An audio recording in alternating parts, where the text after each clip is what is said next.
And welcome back to the Michael Cohen Show on our continued journey to 500,000 subscribers. So please, we're doing great, but we're not there yet. So hit subscribe, watch, comment. Please keep the comments coming and share with your family and friends because the insanity, it's not stopping. So as we wake up this Monday morning, the death toll in Texas, that flooding has now risen to over 80 individuals. Many are still missing.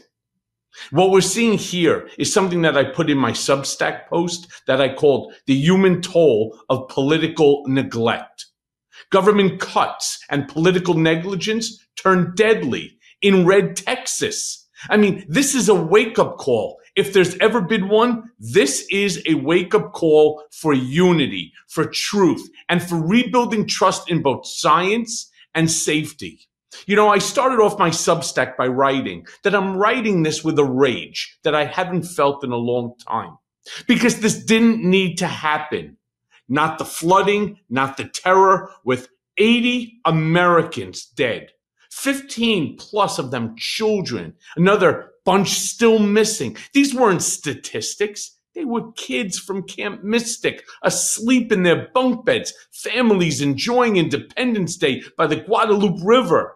And now they're vanished. And their grief, it ripples through the heart of our nation. But what makes this horror worse?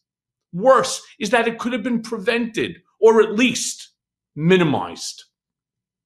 Thanks to a twisted blend of ego and greed and performative anti-government nonsense promoted by the likes of Elon Musk and his crypto carnival called Doge, vital institutions like the National Weather Service or NOAA, NOAA, have been gutted. These aren't faceless bureaucracies. They are the men and women who issue flood warnings, who track hurricanes, and who help communities prepare for these types of disasters. They are scientists and public servants, our first line of defense against Mother Nature's worst. And without them, people die. Look, let me go ahead and say, a reporter asked Texas officials if they blame the National Weather Service for their faulty forecasts. Listen to what they said. Play the clip. The original forecast that we received on Wednesday from the National Weather Service predicted 3 to 6 inches of rain in the Concho Valley and 4 to 8 inches of rain in the Hill Country. We worked with our own meteorologists to fine-tune that weather statement, and as many of you know, and many of you in broadcast journalism and meteorology, you can go back and look at your own forecast, and the amount of rain that fell in this specific location was never in any of those forecasts. This rain event sat on top of that and dumped more rain than what was forecasted on both of those forks. When we got the report, it was about 7 feet or so on the South Fork, and within a matter of minutes it was up to 29 feet, and all of that converged at the Guadalupe, and that's where we saw those very quick rise in flood. But listen, everybody got the forecast from the National Weather Service, right? You all got it. You're all in media. You got that forecast. It did not predict the amount of rain that we saw.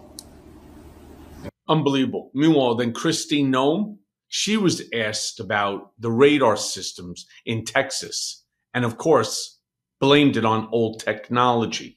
Play the clip. I live in Kerrville. Why was the National Weather Service not pinging their phones before 7 o'clock the day of 4th of July? We need the federal people to answer that maybe for us. I got updates at 7 o'clock. The first one I heard. And I've heard updates throughout the week, but not before 7 o'clock in the morning. Wasn't that a fundamental failure of the federal government's responsibility to keep us safe? Well, you know, my background is before I was in the secretary position here under the Trump administration, I was governor of South Dakota and served in Congress for 8 years before I was governor. And so I will tell you that for decades, for years, everybody knows that the weather is extremely difficult to predict, but also that the National Weather Service over the years at times has done well, and at times we have all wanted more time and more warning and more alerts and more notification. That is something, and one of the reasons that when President Trump took office, that he said he wanted to fix, and is currently upgrading the technology. And the National Weather Service has indicated that with that and NOAA, that we needed to renew this ancient system that has been left in place with the federal government for many, many years. And that is the reforms that are ongoing there. The timeline that I have, I don't oversee the National Weather Service. That's not under my department. But the timeline that I did receive from them was that the notifications started to look at its expansion for its limited flood impact area that started on July 3rd at 1:18 p.m. The flood watch was issued. Although it was moderate, it wasn't to the extremes that it was, that when the system came over the area that it stalled, it was much more water, much like I think we experienced during Harvey, the same type of system that was unpredictable in the way that it reacted and the way that it stopped right here and dumped unprecedented amounts of rain that caused a flooding event like this. They continue to elevate and up their notifications. When your notification hit your phone, sir, I'm sorry, I can't speak to when that is, but I do carry your concerns back to the federal government and to President Trump, and we will do all we can to fix those kinds of things that may have felt like a failure to you and to your community members. But we know that everybody wants more warning time, and that's why we're working to upgrade the technologies that have been neglected by far too long, to make sure that families have as much advanced notice as possible. But it is a failure. It is. I mean, think about it. DOGE, under the administration, seeking to replace trained meteorologists with algorithms. No, serious, algorithms written by amateurs who believe that rain clouds can be modeled like market trends. It's not just insanity, it's deadly. Trump then held a disaster presser yesterday and fielded questions where he blamed Joe Biden and downplayed the cuts to the federal agencies. Play that clip. In light of the floods, do you think that the federal government needs to hire back any of the meteorologists who were fired in the last few months? I wouldn't know that. I really wouldn't. I would think not. This was the thing that happened in seconds. Nobody expected it. Nobody saw it. Very talented people are there, and they didn't see it. It's, I guess they said, once in 100 years. They've never seen anything like this. So I wouldn't, people are trying to blame the school. They're trying to blame the camp. They're trying to blame. It's just a horrible thing. But no, I wouldn't say that, no. Look, then another reporter asked Trump if he still plans on phasing out FEMA, even after these floods. Play the clip. Are you still planning to phase out FEMA? Well, FEMA is something we can talk about later. But right now they're busy working, so we'll leave it at that. Go ahead. Again, I didn't want to learn the names of the families, names of the children lost in Texas. I didn't want to know the ages of the children drowned in the middle of the night. But I did.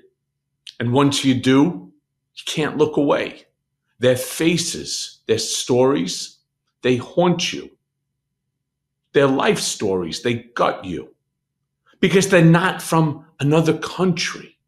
They're not strangers. They are us.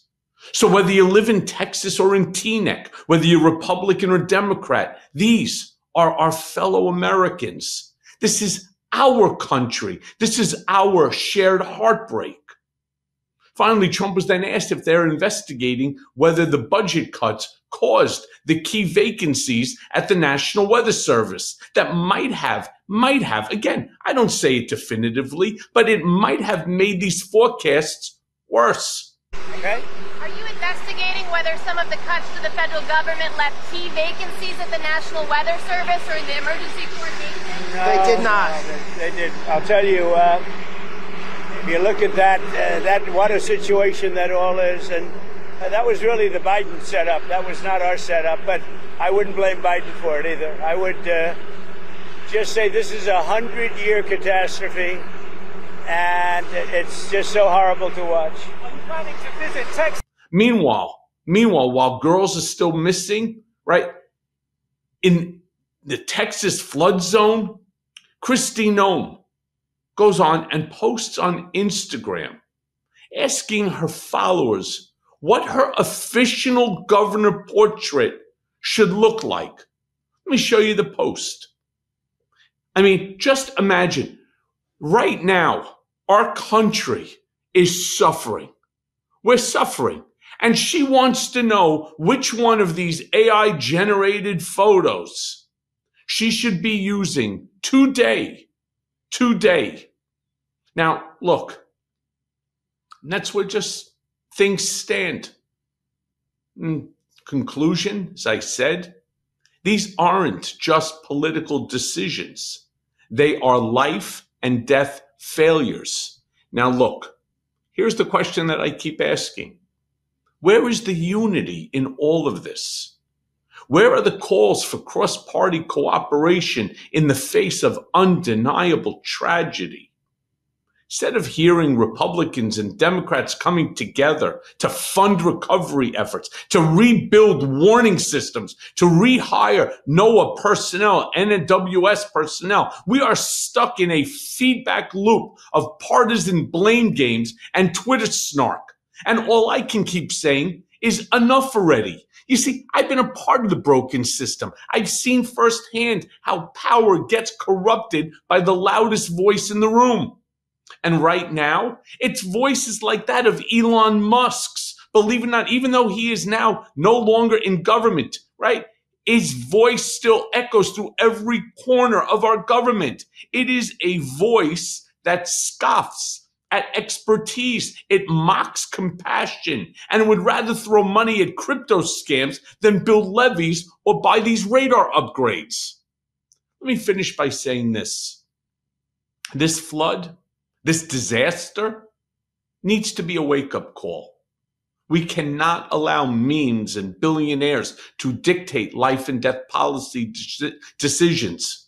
We must demand a government that works for everyone, one that believes in science, one that puts people over profit, one that remembers that those names lost in Texas were not just casualties. They were our neighbors, our friends, our future. So please join me in this movement. And as always, thanks for listening. Hey, everyone. First of all, thanks for watching. I mean, we're going to be posting daily episodes with reactions and talking about politics. We'll be talking about everything, in fact. So please like and subscribe. Join us on this journey.